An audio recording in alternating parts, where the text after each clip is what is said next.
owned the biotechs for the better part of a year, but lately some of the smaller players have seen their stocks take flight.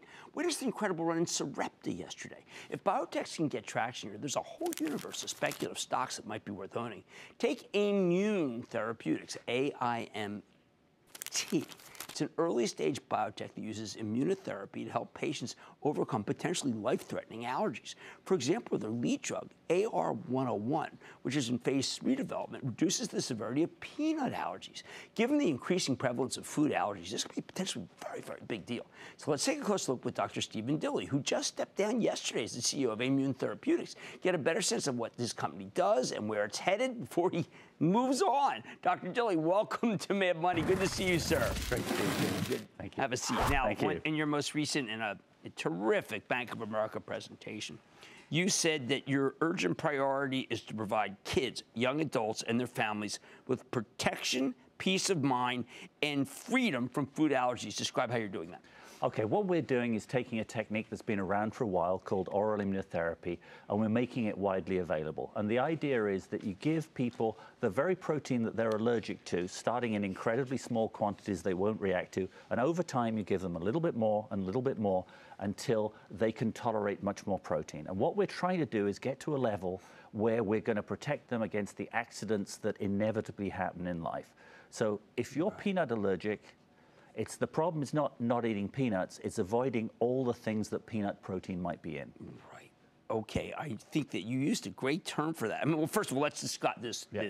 This market is much bigger than people realize, right? Oh, yeah, yeah. There are probably, if you looked at food allergy, it's probably 20 million people in this country have food allergy.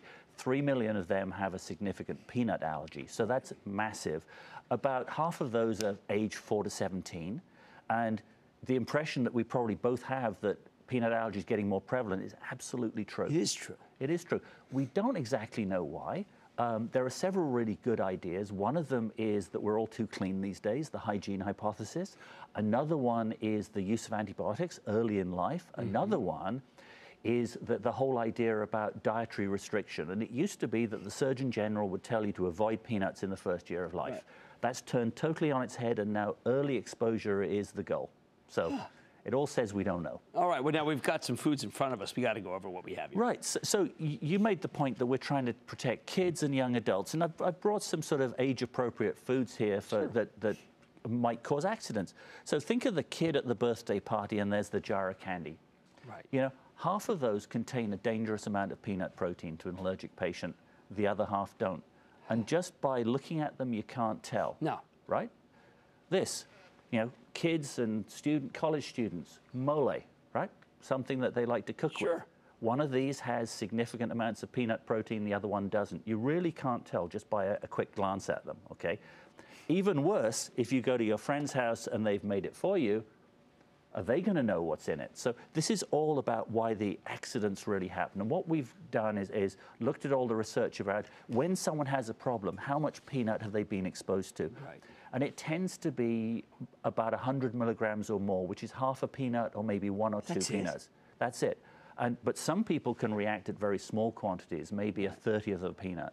So it's about protecting them against all those gamuts of exposures they could have so bad things don't happen. Now, you've got some interesting companies you want to collaborate with, or you're collaborating with Regeneron, which is a company we've liked very much.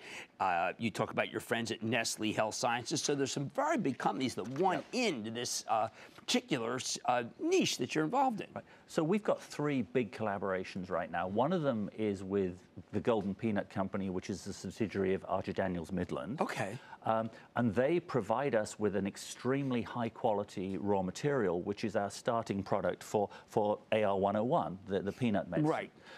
Then we have a collaboration with Nestle Health Science, which is all about where we can go together. Because peanut allergy is very interesting, but another allergy you might not have thought about is egg allergy. One of these 2 angel hairs has egg in it, the other one doesn't. If you're a kid with egg allergy, that's a real problem, because it's not that you can't eat raw egg or scrambled eggs, it's that it's in all kinds of stuff like bread and pasta and everything. And if you're egg and milk allergic, then that's a real problem.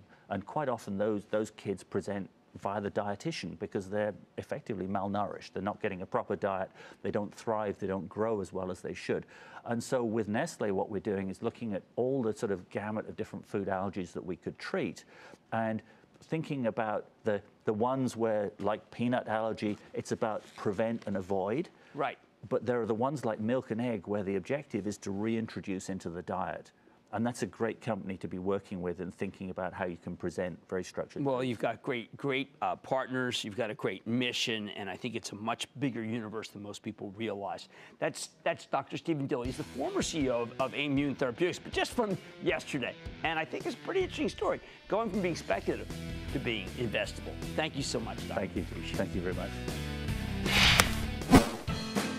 Booyah! Jim Cramer here from Mad Money. Thanks for watching CNBC on YouTube. Click here to subscribe and get the jump on my exclusives with CEOs, plus market news, investing advice, and a whole lot more.